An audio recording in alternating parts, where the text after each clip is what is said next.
Welcome back, everyone. I'm Tracy Tong, a multi-market news anchor with Global News. I'm also the executive producer and co-host of a Global News special called Hidden Hate, Anti-Asian Racism. And I'm honored to be moderating this next panel, which strikes at the very core of this year's conference and the notion of a reckoning in journalism over the past year. The conversation around diversity and inclusion in newsrooms and within the industry took on new urgency after the murder of George Floyd at the hands of police. And we've seen this wave of initiatives and announcements to address both how we cover systemic inequality and racism and how we counter it within our own operations. So what substantially has changed for the better and what work still needs to be done? That's the focus of the conversation we're about to have here today. Joining me now are CBC News journalist Amar Khan. Amar covers politics, sports, race, and inequality. He's worked in newsrooms in British Columbia, Manitoba, and Ontario, with experience in local and national settings. Omara Issa is a journalist who works across a wide range of media platforms at CBC. Welcome, Omara. Based in Saskatoon, she's the co-creator and co-producer of the groundbreaking doc-series Black on the Prairies. We're going to bring in Brian Daly now, who is an associate professor of journalism at the University of King's College in Halifax. He joined King's following a career as a television news producer at 3 major Canadian broadcast networks. He is also the Atlantic director of the Canadian Association of Black Journalists and was twice shortlisted for RTDNA awards. And Remni Gill is the general manager of CTV News Channel, a national 24-hour news station.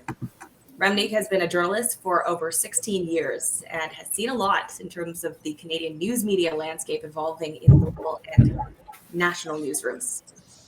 Thank you, everyone, for joining us. And for our audience, at the end, you will have an opportunity to send in your questions that will be answered by our panelists.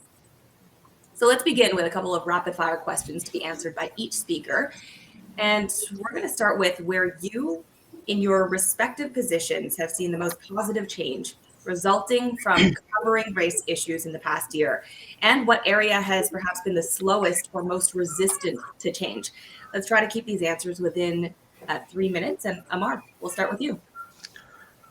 Yeah, I think for myself, it's been this understanding that I can pitch these stories.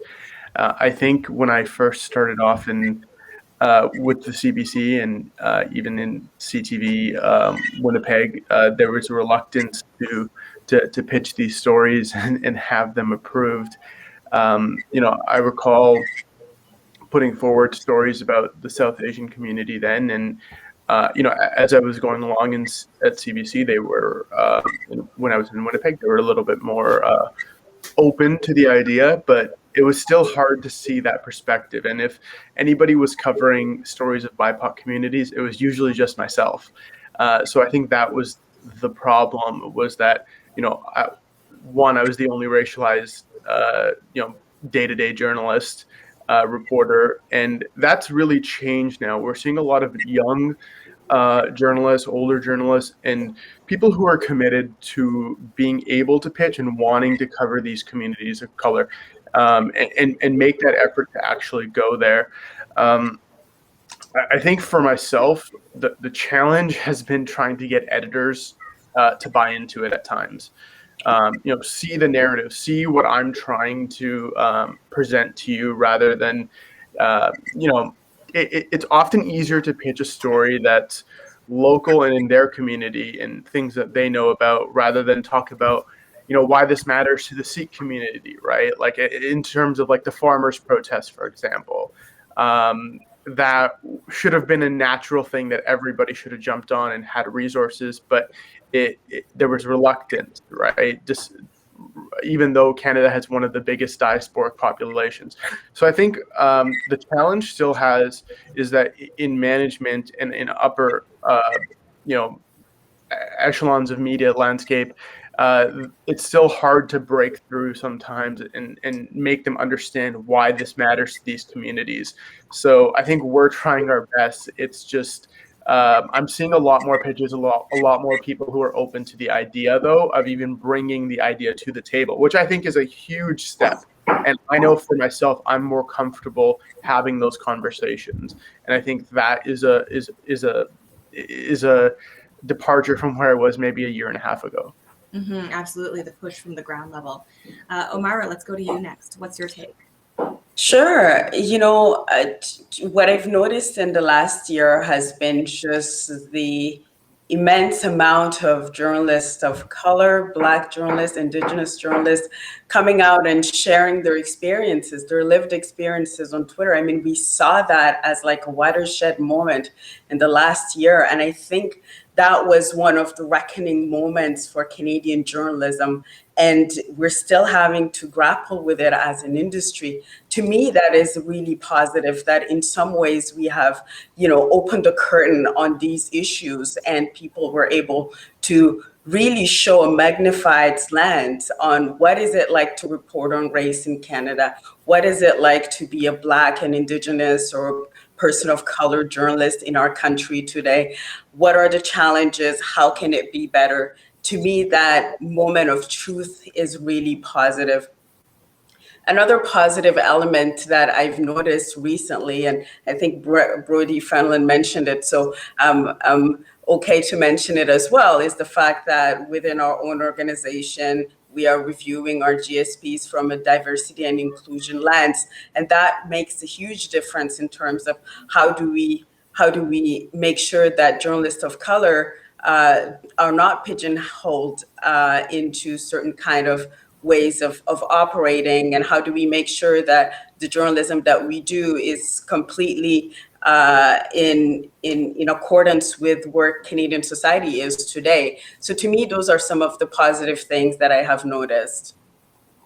And you bring up a couple of points there that we're going to touch more on in questions a little later on. Let's go to you, Brian, on your take on this. Listen, in the last year, I've seen Black people get jobs.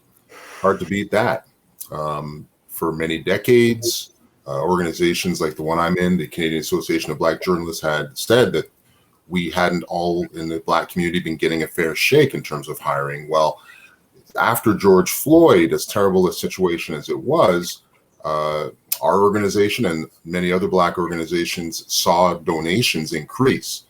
Now, I'll give you a story just to illustrate how things can go even beyond just giving financial help to an organization you believe in. We received an email from a prominent editorial staffer in the Canadian news industry who had donated money to the Canadian Association of Black Journalists, asking what else can they do. They didn't feel like just donating money was enough. I took the email and I said, hire somebody. Ultimately, that changes a person's life. If that's a person who ends up having a long career, it can be impactful to many people's lives. So you know what that person did?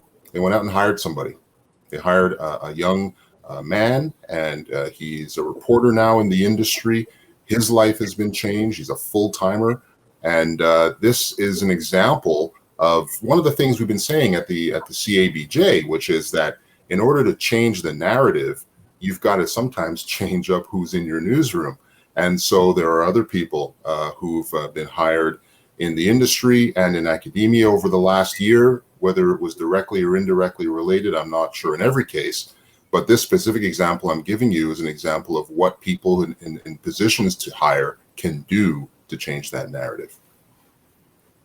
Absolutely. Ramneek, over to you. The most positive change resulting from covering race issues the past year, and what's been the slowest to change?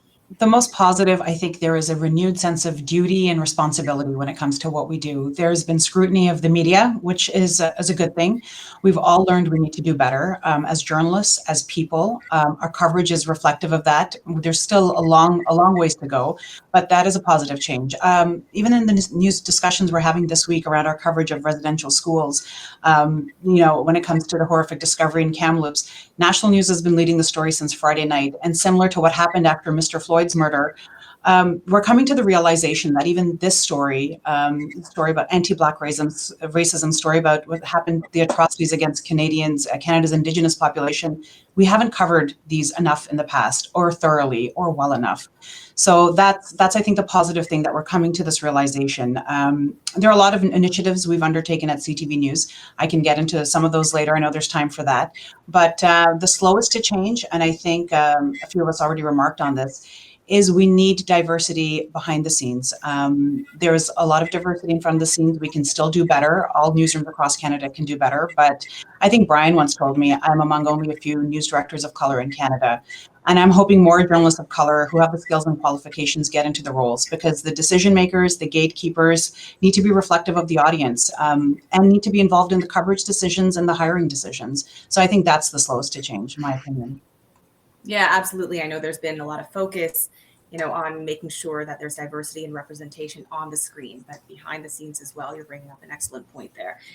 The next question talks about how journalists have always been taught not to inject their personal opinions or biases into their work, right? As Omira had mentioned, you want to cover the story, not be the story. But we've definitely seen more journalists to take to social media, for example, to share their personal experiences. How would you say covering racism as a journalist of color has changed over the last year? And we'll go in reverse order this time and maybe start with Remy. Sure. So early on in my career, when I worked in a local newsroom, I wouldn't overly pitch stories about India or Sikhs or South Asians in Canada, because I didn't want to come across as biased or caring too deeply about my community. I realize now, many years later, how silly that was. And newsrooms are strong when they're reflective of the Canadian population, and journalists bring stories and ideas that we may not, diverse journalists bring those stories and ideas we may not have otherwise known about. But I do want to add, it shouldn't be incumbent upon a journalist of color to be solely raising stories about their community. We all need to be more informed. And on a personal level, I can talk about, when we cover, how we cover race and racism now. And I think I cover it differently, and I make different programming decisions because I've experienced it. My experience is obviously different than others, but I've experienced it. The hardest I've worked on something is a special we did on racism.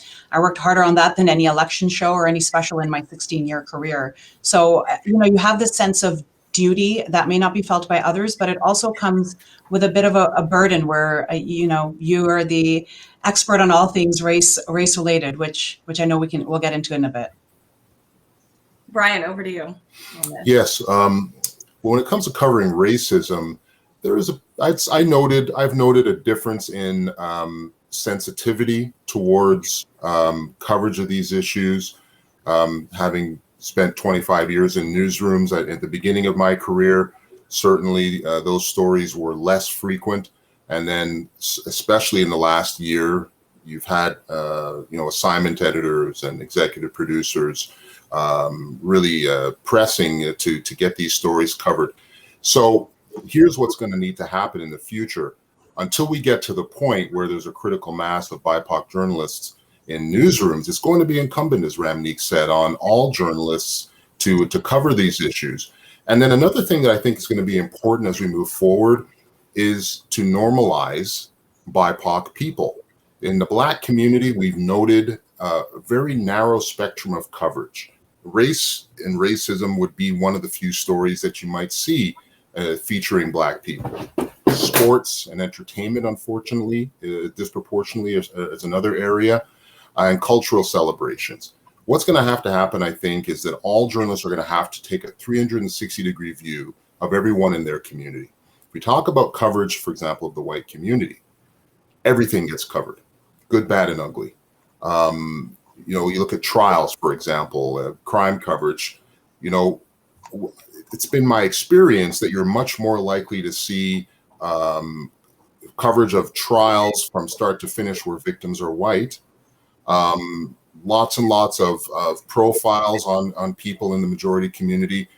And so you get a much broader sense of what's going on in that community, whereas the lens narrows significantly when we talk about certain ethnic communities, and it's the same stories again and again.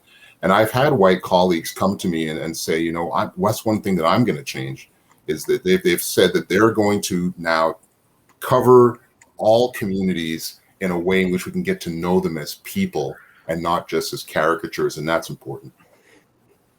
Mm-hmm. Omira, over to you. How journalists have covered racism differently and your personal experience in that? Sure. Covering race and covering racism are two different things. Racism is part of the race story, but it is not all that there is. And one thing that I have noticed is that right now covering race has been with a bit more sensitivity than before. And then Reminick mentioned that there needs to be more work done on that level. But something that's incredibly positive is that I'm seeing more context-driven journalism. And when it comes to reporting on race and racism, context is everything. Historical context is everything. Data, giving people an understanding beyond just an incident or a fact is incredibly important to make sense of those facts. And that's why the Black on the Prairies project, it was really important for us to look at how Blackness has been here historically for the past 200 years and not just focus on racism that Black people have experienced here. In order to give a multidimensional story, because our humanity is multidimensional, is not just one narrative, one single dimension, like Brian was mentioning. Amar, your take on this? I mean, I've probably had a pretty public example of this. And I'll actually get you to tell us about that in the next question. But yeah, so, I think we do a better job of talking about racism, but not race. Like we don't necessarily, and even with that, it's kind of usually just the one story and then we drop it. We don't really talk about this in the larger context of how it affects people's lives. It's oftentimes just the incident that we're covering, and then it's dropped, or when we see the big statistics come out and we're so shocked, and it's so jarring. I mean, the stuff that's been happening to Asian Canadians, no one was oblivious to it. But when the statistics come out, everyone is running to go cover it. But I think that's a failure of journalism, and it remains a failure, is that we only go to affected communities, kind of like Brian said, when they're dying. Or when there's something bad happening. I mean, I worked in Winnipeg, which has maybe the highest Indigenous population of any major city. And I was trying to go and find like stories that I had done about the Indigenous community. And I'm not joking to you, like I maybe got to do 5 stories, not for a lack of trying. I pitched and pitched and pitched. They were all about murders. They were all about gangs, and they were all about jail sentences and all these different things. And it wasn't for a lack of like trying to, but I think we're still in this place right now where we cover the incident, we don't cover the communities reflectively enough. And there's some places that are doing it better. I think having people who cover race and diversity as their job, like as a reporter, that's a huge step that the Toronto Star, Globe and Mail, places like that are doing. And I think that needs to be reflected in broadcasters, is have people who are taking on these beats, because that's really what they are. And it's not just, again, reflective on that one person, but make this an initiative, make this a network initiative to want to take on. Amar, I'm going to get you to expand on your experience. If you can briefly tell us about going through a legal fight with your employer, and what did the outcome tell us about being able to speak your mind freely and fighting racism publicly while keeping that journalistic remove? I mean, I think what I said 18 months ago is still right today. Black and brown kids don't play hockey. And part of that is just because of what they used to see on TV. And if you look now, Sportsnet has really changed that. They've brought more diverse voices onto their television. You see David Amber have a bigger role, Anthony Stewart, people like Brian Burke and Kelly Rudy, who are talking about anti-Black racism and using their voices, powerful white allies to do so. I think my experience back then was just, I was living through what it was like to understand, to living through your identity and then as a journalist. I think through my manager at the time, I was seen as just a journalist. But the one line that I told her, and I've repeated this before, is that I can't scrub the brown skin off my face when I walk in, right? Like when I walk in, that's there, and that's how I'm looked at. When I announced that I got the job at CBC, the first comment that I got was, "Oh, it looks like they're hiring more Islamists." So, the legal battle that I went through, I'll be frank, it was disappointing. You're putting out statements that we hear you, we understand you, we're reviewing the JSP, all these things, and I had brought these up 6 months ago that, you're going to get to a point where somebody's going to be in my situation, but it's going to be far worse, and you're going to get called out for it because you're not looking at journalism through a diverse lens. And just to take a step back here for those who aren't all that familiar with your story, if you don't mind just briefing that first. Yeah, I said Don Cherry shouldn't have his job because he went on a xenophobic rant, and I said that as a network we should call it racist or xenophobic. And I had white colleagues tell me that it's not my job to say what is racism. And I said, no, it is actually our job to say this is racism. And not doing so unequivocally hurts BIPOC communities and is a failure of journalists to not call the truth what it is. We can't mince words when it comes to these scenarios because they have deep lasting effects. And they're part of the reason why our communities don't trust news media altogether. When they try to come to us when, there's a situation happening, when Black Lives Matter is happening, there's a reason why the Black community is hesitant to allow mainstream media to come in. So that was part of it. And, I had a colleague who went through my messages, and frankly, I don't know if that would have happened if I was white. And I was removed for that position. And I didn't have an internal place where I could turn to and bring up my concerns, and I don't think that's really changed. I know CTV has done a great job in putting Rashmi Nair in a position where she can, journalists who are struggling through something can turn to her and bring up, their challenges. And for myself, Tracy, it was just challenging because you're seeing statements of solidarity, you're seeing people say things, and then I'm still going through a legal battle over the genesis of saying, that Don Cherry's words were racist. And,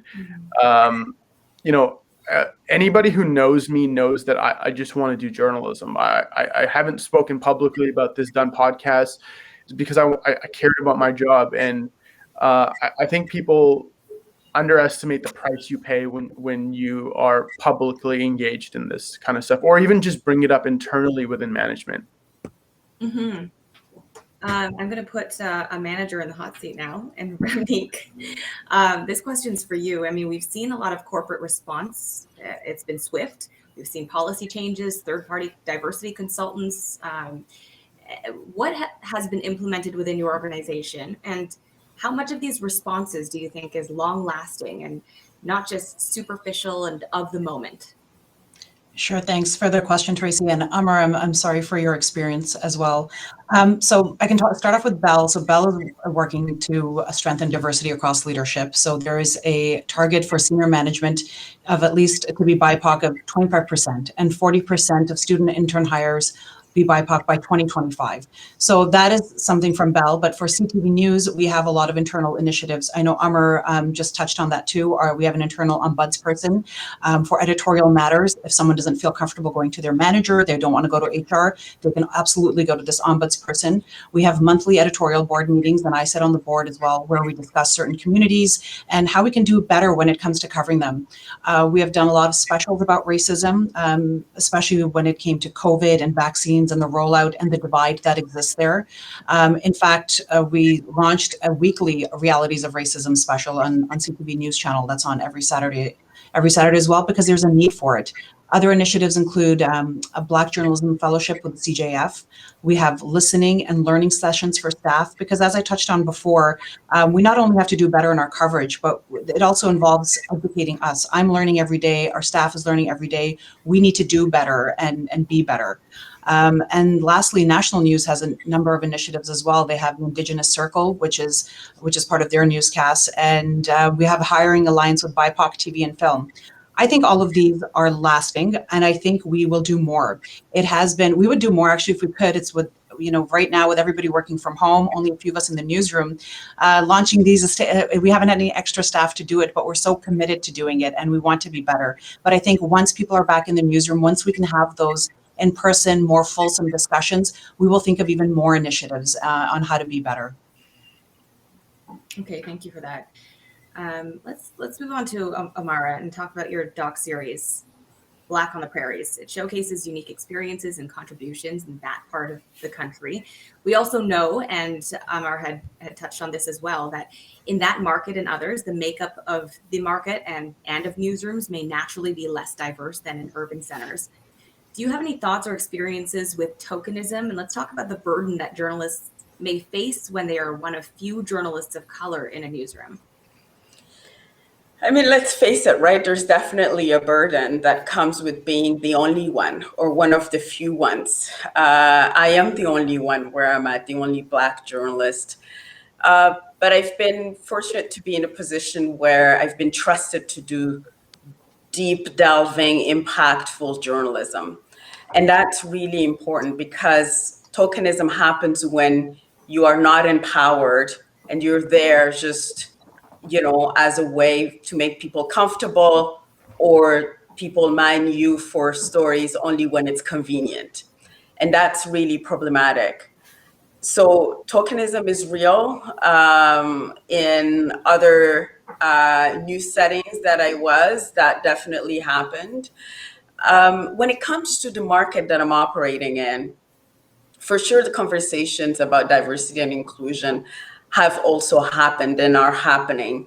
We haven't been immune to it. So it's not only happening in large centers in the country, it's also happening here. And folks are wanting to make a difference and wanting to make a change. I think where there is a bit of a difference between larger markets and our markets here is the fact that there is a bit less diversity in the constitution of the newsrooms and how newsrooms are composed and what makes, and how they're operated. And that needs to change. That's something that fundamentally needs to change. And it's not just at one level, it's at all levels that we need to see that difference. Okay. Brian, let's hear from you next. You're an associate professor. You also headed a journalism mentorship program for Black youth in Atlantic Canada called J School Noir. So when we're talking about education and how we've seen the landscape of journalism education change, what is at the forefront of your teachings now that was not a priority perhaps over a year ago?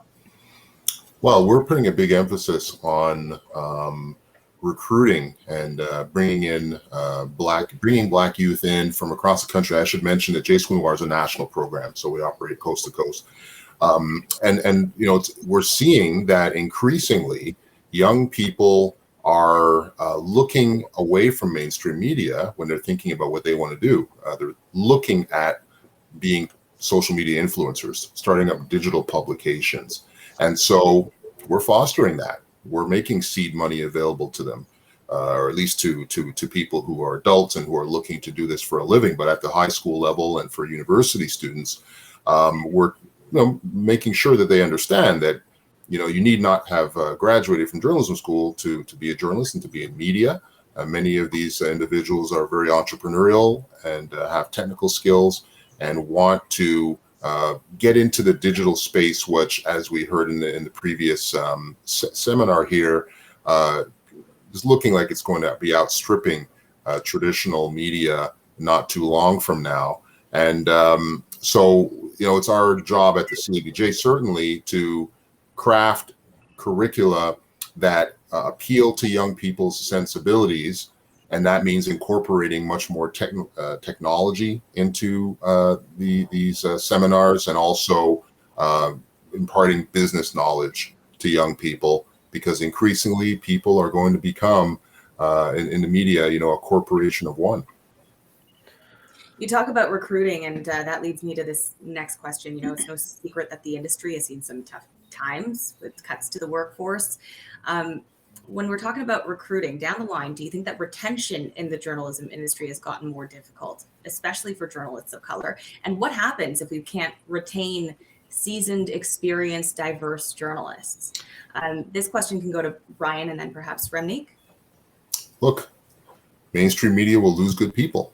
I know a number of mid-career professionals who have gone into communications, and again, working for themselves, don't have to share as much of the revenue. I know people who've gone into academia. I've made a transition to academia for different reasons, which was that my passion shifted into the area of education. But I certainly know some other people who have been frustrated. I do credit Bell Media because the CBJ does track promotion, retention, and we do note that Bell Media is one of the few news organizations that has now, I think, 2 executive producers who are Black. Kayla Gray, there was the big announcement that she's going to be EP of her own show. Do I have that right? Correct me if I'm wrong. And Mandy Groneveld, I believe, is still executive producer or co-executive producer at eTalk. Is that right? Correct. So we're seeing what can happen when talented, dynamic people get into those positions, but you do have to promote people from the producer level to senior producer and onward in order to keep them, because other industries will come calling and people will get that bug to want to do their own thing. It can be very fulfilling to run your own business, and so it's really important that managers keep an eye on that talent and not let it get away. Remnick, I'm sure you keep an eye on the talent. So what's your take on retention, and is it getting more difficult in your shift these days? Yeah, absolutely. I do worry about retention. I worry about even journalists of color wanting to stay with the craft. And this is why it heartens me so much to hear that Brian will be teaching, because when I went to Ryerson, there were no professors of color. I've never had a boss of color. And going through school and going through J school, there were many times I wanted to give up, and there was racism and there was microaggressions. And so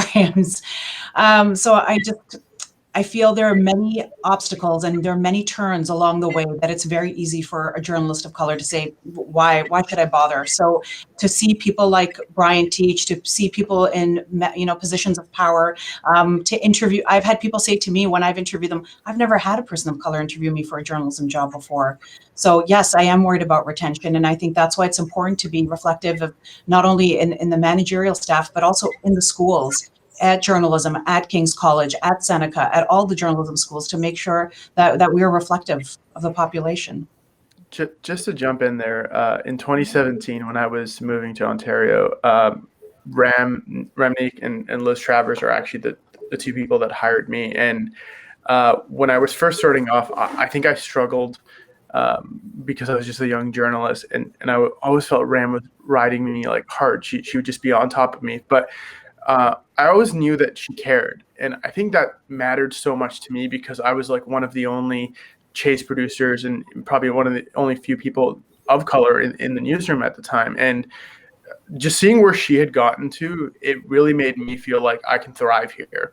I'm at a place where I can go up and I can have success. And I think there is something really to that when you're a young journalist and you see somebody, in a power structure and they reflect you and are a part of your interview process and you're there daily with them. It means so much. And, they're open to your ideas too. And I think it does matter and we really undervalue it.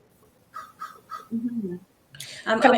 Omara. Yeah, go ahead, Omara. Can I just add, we've seen some heavyweights, journalists of color, exit our industry, and it has left a huge impact on the industry. And that's heavily problematic to have individuals like that exit in the last couple of years that we've seen. And there is a whole new generation waiting to get in. There's a whole new generation of Black, Indigenous journalists of color waiting to get in and to get the opportunities. And once they get those opportunities, to be retained and promoted in those opportunities. And that is one of the big challenges facing our industry today.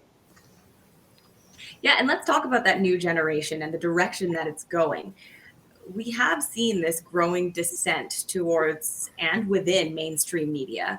Do you think that there's been a shift to more activism journalism, and are we seeing journalists increasingly disagree with perhaps how mainstream media or their own employers are expecting them to cover certain stories? And Omara, if you want to begin with that one. Personally, I'm uncomfortable with the term activism journalism. I think journalism that is practiced by journalists of color often can be dismissed as activism journalism when that's not fair. I think journalism that gives context to facts is incredibly important, and covering race is not something that everybody's fluent in, and that needs, and people can learn that. People can learn how to report better on race.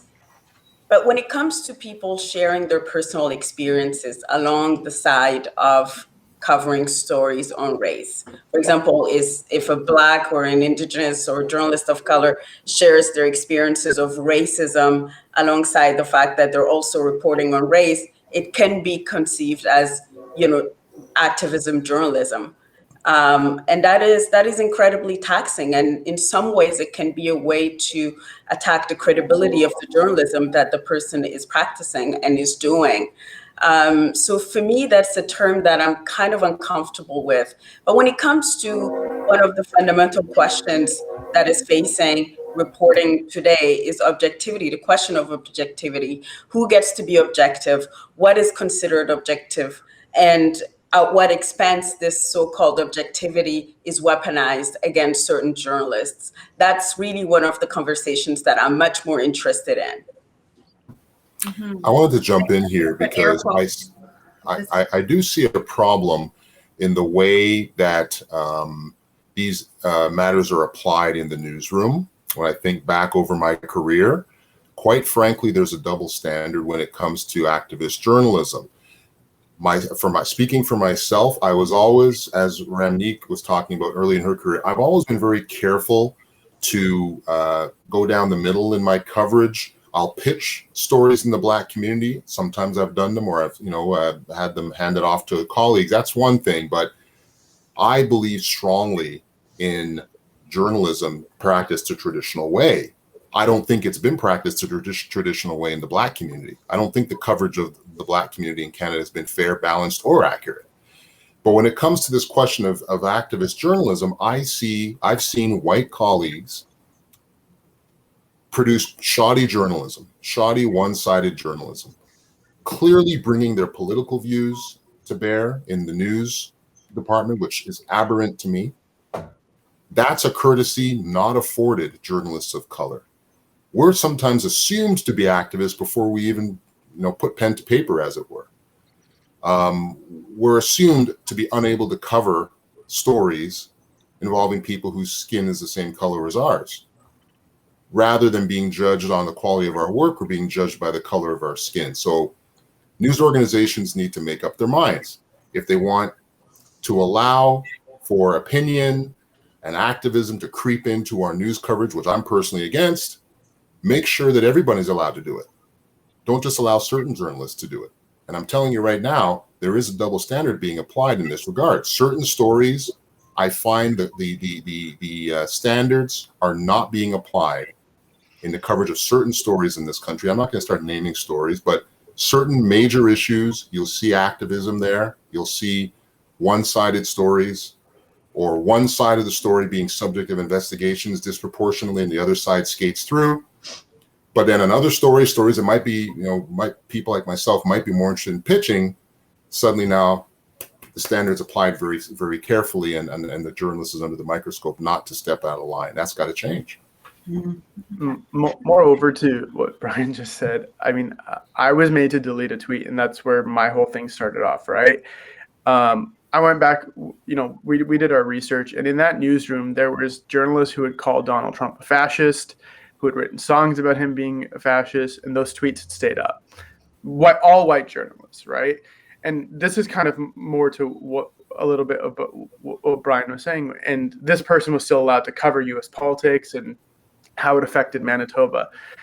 I didn't understand that because it was like, why is this person with a very clear opinion and very strong wording, allowed to cover U.S. politics, but I would be barred from covering something like hockey, for saying Don Cherry is racist. And we're seeing this kind of play out right now with the Israel and Palestine thing, where journalists who signed that letter are being barred from coverage. And in some cases, senior management isn't even having a conversation with them. I think much like Myra said, I have a problem with the term activism journalism. It's not activism if this is what you're seeing reflected in your community and you're bringing these issues to bear if no one else is going to, right? This is accountability, right? This is an accountability that our standards of journalism are not covering these communities. And if we are being the ones forced to it, it's looked at as activism. So I think that term, just because you have an opinion, it doesn't mean it colors your journalism. Every single person who walks into every single newsroom has an opinion. Do you buy or rent? Do you drive or do you bike to work?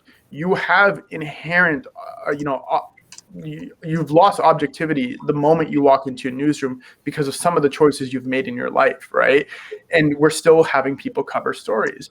And I think that's where it's disappointing, where someone, for example, AP fires a young lady for her support previously, which she's already told her employers of what's happening. And someone like Chris Cuomo still has his job. The issues, it's, as Brian mentioned, it's not being applied evenly across the board.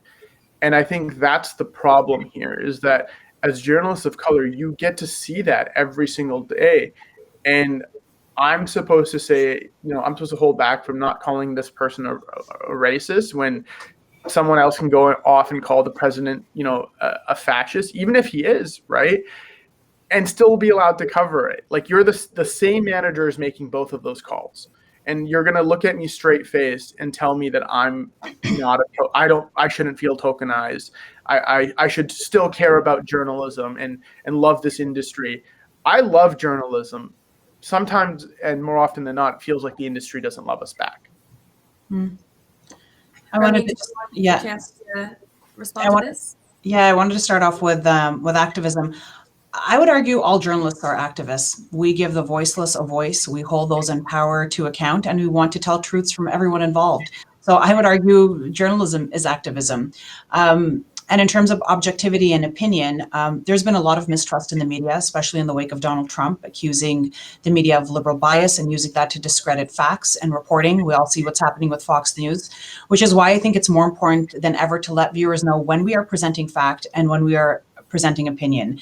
There's absolutely room for both, but a distinction should always be made. Journalists care we're informed or smart, so why wouldn't we have opinions on major stories? But the key is, for me, to distinguish when you're presenting fact and when you're presenting opinion. Really good points by all. Thank you for that. I'm going to open up the floor now to some questions from the audience. And we have one here from Nicole Lampa. How do we as reporters handle stories about racism where there is no legal proof, but there are several sources? For example, covering residential school stories in the past, we've heard about the missing children buried. So why do you think it has been difficult for news media to tell this story sooner? And if someone wants to answer this question first, they can raise their hand. I mean, I think we're just afraid to call it like it is, plain and simple.